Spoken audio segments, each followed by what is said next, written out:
Okay, so getting back into our coverage over Ultimate X-Men, we're going to pick up with World Tour. Now, World Tour is volume 3 for Ultimate X-Men, but I'm going to go ahead and skip over issue number 15, and let me explain why. Because for me personally, it's a great issue, but it's not long enough or good enough for me to sit down and be like, all right, guys, a 6-minute video to me explaining why I love issue number 15, because only two things happen in that actual issue. The first thing is that you have Charles Xavier trying to write an article for a newspaper, being very pro-mutant, because even though you had the X-Men go out of their way to bring down Magneto, save America, save the president, you still have a group of people out there who hate the mutant race. And so for Charles Xavier, it's him right now just trying to promote the mutant race in a positive way. Like, hey guys, look at these guys right here. They're amazing. They're not different from the humans at all because they have abilities.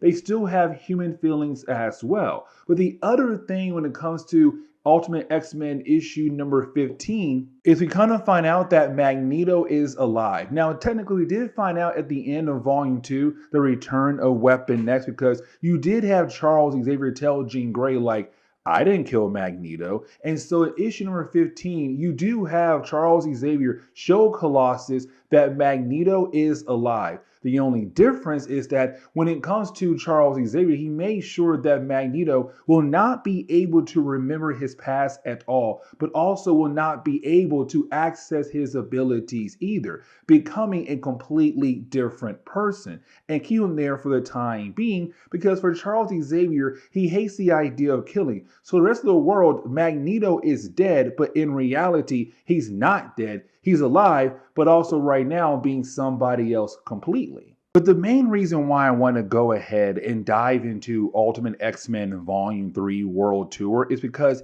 we get introduced to a new character in the world of Ultimate Marvel, and that would be Ultimate Proteus, the son of Charles Xavier and Moira McTaggart, because you kind of find out in the opening pages of the storyline that there is a mutant boy that had escaped from your island. Now, apparently that boy would be David Xavier. Now, for David, he has the ability to jump from body to body using different people as hosts. And so right now for David, he's trying his best to work his way over to the mainlands. And so once he's able to get there, he continues on with his mission. And so now we're getting our first look and only look of Ultimate Proteus. And the reason why I say our only look, because for Proteus, this is the only story arc that he ever appears in. And I kind of feel like for Ultimate Marvel, they kind of just wasted this character, because I feel like they could have brought him back to life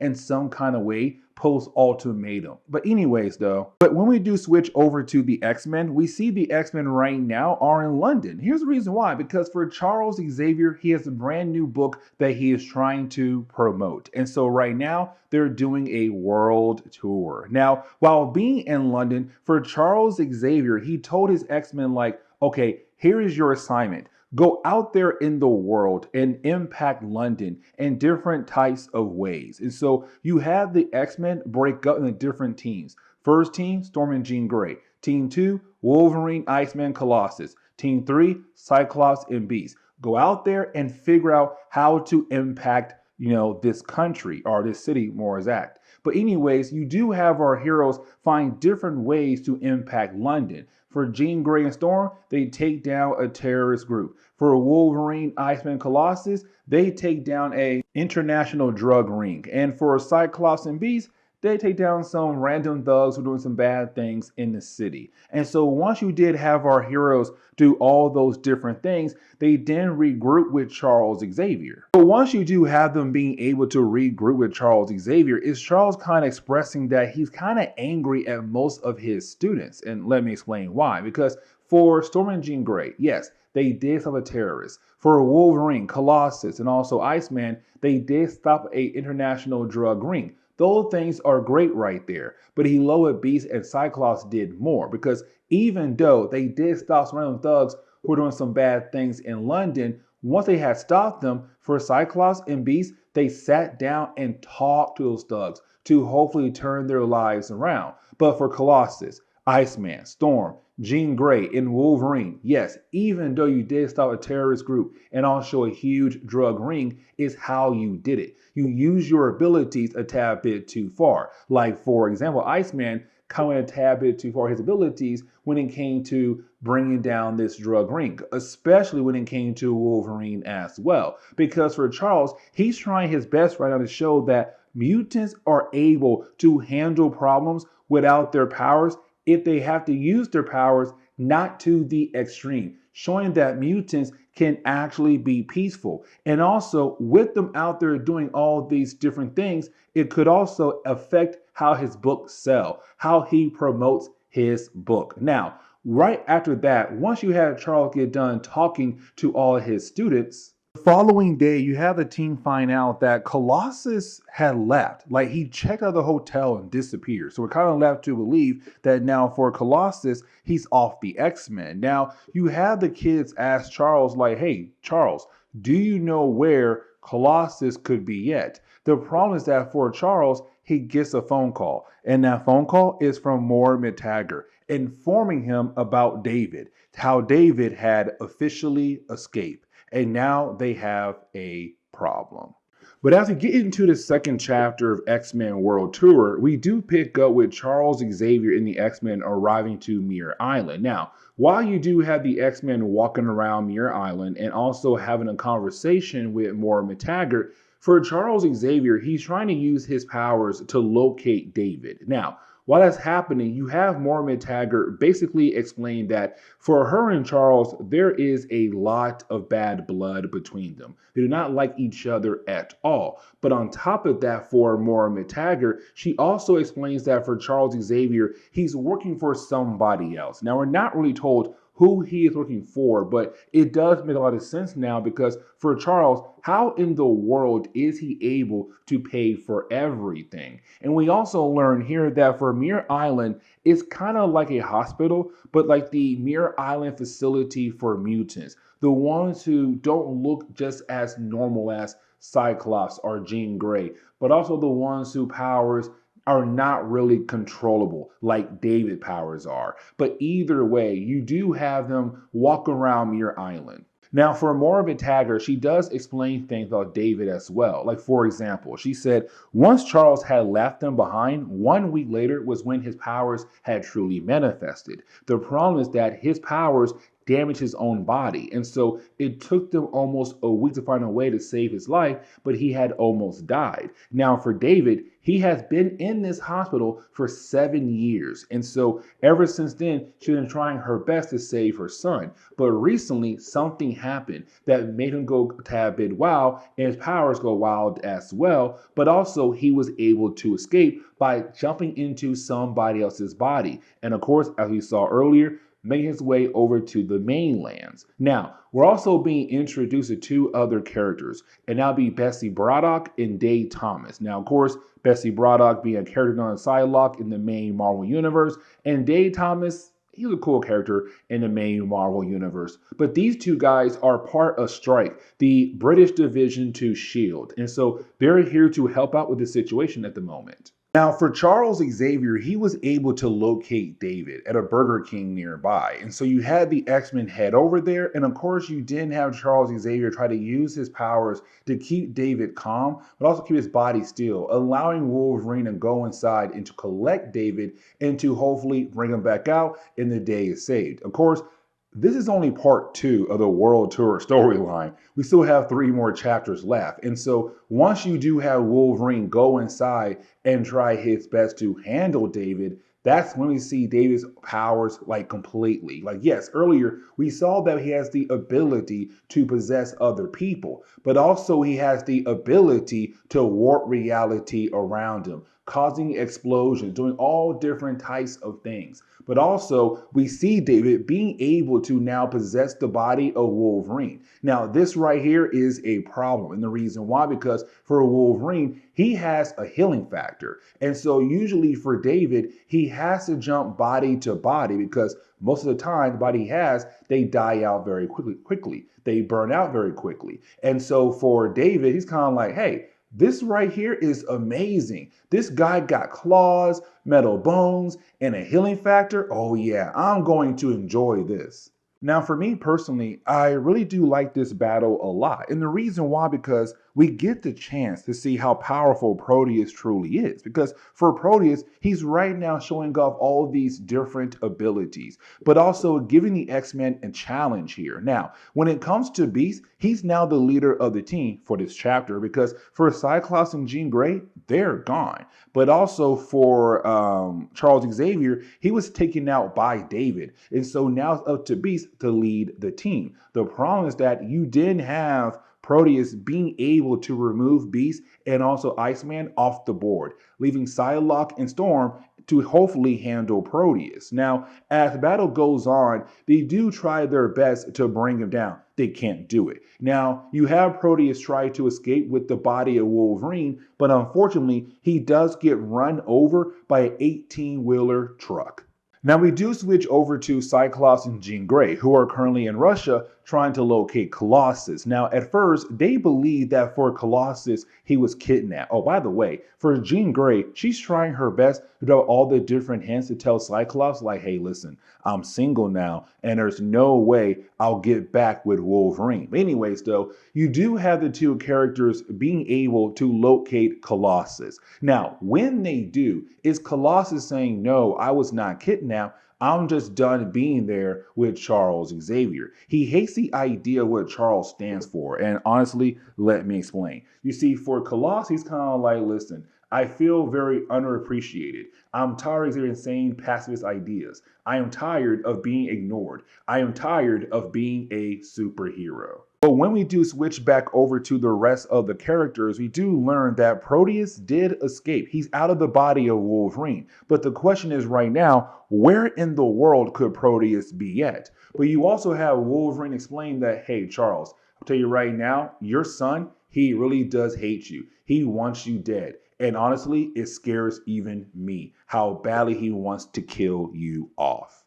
And so when we do transition into the third chapter of the storyline, we really do pick up with Cyclops and Jean Grey trying to convince Colossus to rejoin the X-Men. But that's the problem right there, because for Colossus, he's kind of like, why in the world should I rejoin the X-Men? Because I am tired of the idea of being a hero for a race of people who are always going to hate me. So why in the world should I go out of my way to risk my life for humans who are always going to hate me? Now, for Jean Grey and Cyclops, they're trying to tell him like, hey man, listen, so like right now, there is this submarine at the bottom of the ocean, but you are the only person who could possibly save their lives. But for Colossus, again, he's kind of wondering why in the world should he go out of his way to help those people out?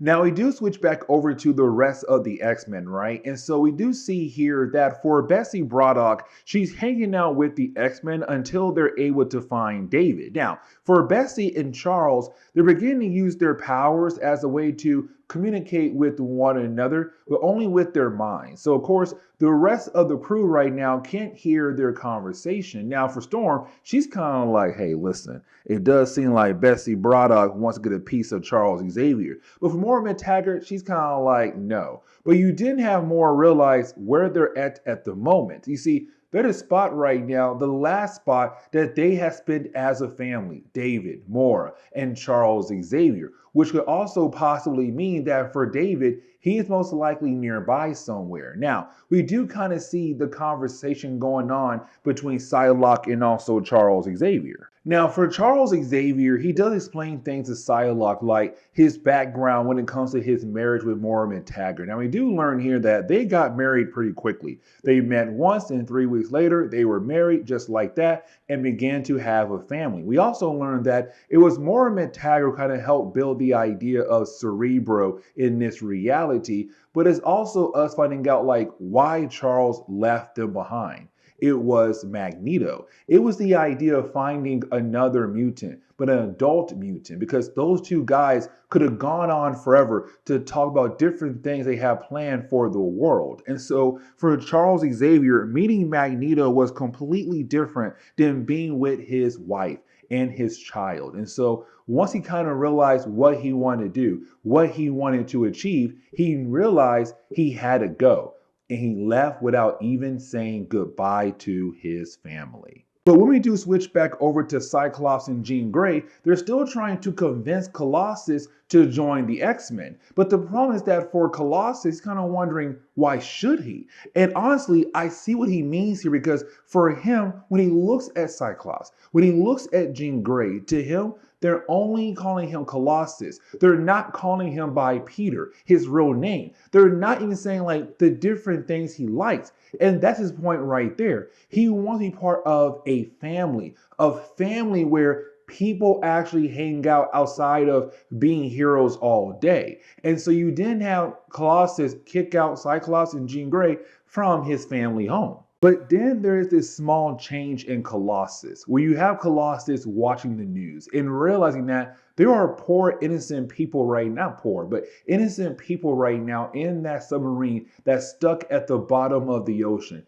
There's a possibility that they are going to die. And so for Colossus, he hates the idea of letting those men die and not being able to reunite with their family. And so you have Colossus go out of his way to pull the whole entire submarine out of the ocean. And with him doing that, he is very loved by all the different people who watched him do it. It's honestly a great thing, but it also begins the process of him rejoining the X-Men once again. But to close on this chapter, when we do switch back over to Charles Xavier and also Bessie Braddock, we learn that this is not Bessie. That once you had Wolverine get hit by that truck earlier, you had David being able to leave the body of Wolverine and jump into the body of Bessie Braddock. We also learned that Dave Thomas has been killed off panel. But either way, for Bessie, she's no longer in control of her body. It's all now being controlled by David. And for David, he now wants to go ahead and kill off Charles Xavier. And so as we get into the final chapter of the storyline, we're really getting into the idea of seeing how powerful Proteus truly is. And you see him just going ham on every single member of the X-Men. Like, I feel bad with you guys because these guys are like, all right, guys, we can do this. And you have them saying like, sure you can. Keep trying and literally keep trying. But I'll win over and over again. Cyclops, Jean Grey, Colossus, they joined the party late, right? And they also get a part in this beating by Proteus as well. Now, for Proteus, it's also him trying to bring down everything that Charles Xavier had built up. And so that's why you begin to see him go around different areas, just killing off people in different cities across the world, left and right. Hey, we're in Paris, boom, they're dead. In London, boom, they're dead. Like, he's killing off folks left and right. But the thing is, that our heroes really can't do much when it comes to Proteus until you have Psylocke begin the process of trying to, control her body again, but she also traps Proteus inside her body. So for Proteus, he's no longer able to escape. But for Psylocke, she realized the only way to save the day is to go ahead and kill her off. Now, I remember you had a lot of fans very upset about the idea of Psylocke dying this early in the Ultimate Marvel universe. I'm going to tell you right now, she does not die here. She does come back later on, and it did kind of tickle some fans when she did come back in the picture again down the road. But either way, for Psylocke, she knows the only way to save the day is to kill her off while she has Proteus trapped inside her body. And so you have Colossus take a vehicle and just crush her body. Just like that. Like Psylocke is dead, but also is Proteus. But as we get into the final chapter of the storyline, we're really seeing Charles Xavier and also Moira McTaggart going through one of the worst moments in time for parents to bury your child. But of course, they had no choice. But for Charles Xavier, seeing what Proteus did, seeing what Proteus felt like when it came to Charles Xavier leaving his life, when it came to Proteus basically beginning the process of breaking down things left and right that Charles Xavier had built up. For Charles Xavier, he kind of feels like that he no longer has a choice here, that he has to go ahead and in the X-Men. And the book does end on that note right there, leading us into volume 4. And so with that being said, guys, please leave me a like down below and subscribe. But guys, see y'all next time. Later.